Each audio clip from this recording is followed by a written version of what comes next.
Number 7. No one ever says this, but we all think it. Porn will make me happy. Like, no one's ever said that. Man, this coffee's not very good. I know what'll work. Porn. Look, listen to me, my people. If you're a young woman and you're hooked on porn, I love you. You're beautiful. If you're a young man, you're looking at porn, you're hooked on it, you're up to your eyeballs in it, you're looking at stuff that you think I'd throw up over if I saw. I love you. You're good. All right, look.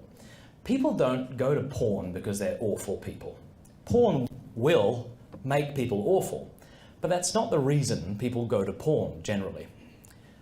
When people go to porn, they're seeking a legitimate good. They're not saying, I'm going to go have a bagel, catch up with Barry, go for a run, come home, objectify women for 3 hours. Like, we don't think like that. Rather, we're seeking something that we really believe will bless us or help us. And St. Thomas Aquinas talks about this, that we don't seek sin for the sake of sin, except that we're seeking a legitimate good in the wrong way. So what are the reasons we go to porn? Well, one, it feels really good. Masturbation feels good. And if that scandalizes you, get over it.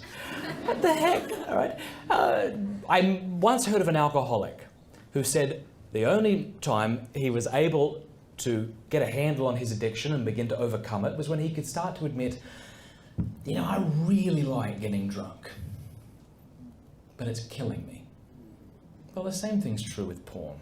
Look, you were born into a pornographic culture. That wasn't your fault. Do you realize that? You didn't ask for that. You remember your first exposure to porn? Remember that?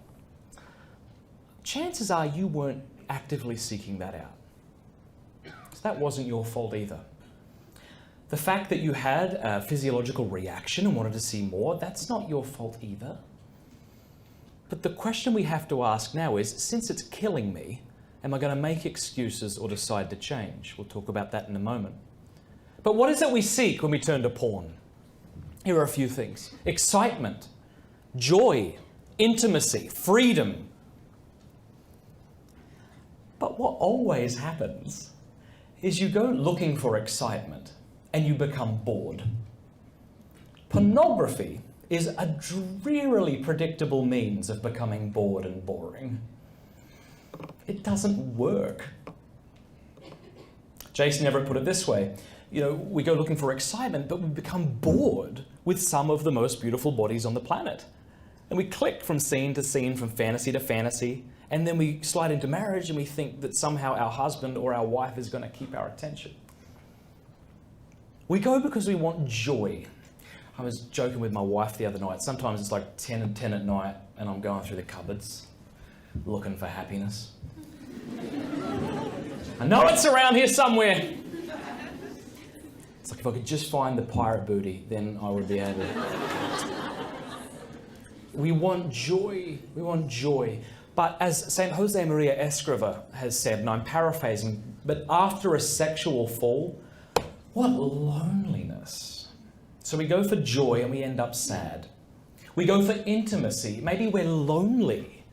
And pornography gives us a warped sense of intimacy. But what ends up happening is we become even more isolated. Maybe we go because we just want to be free. I just want to be free to do whatever I want. But we end up enslaved and addicted.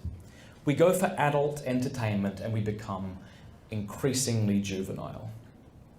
Number 8. Porn isn't addictive. It's nice that you're laughing.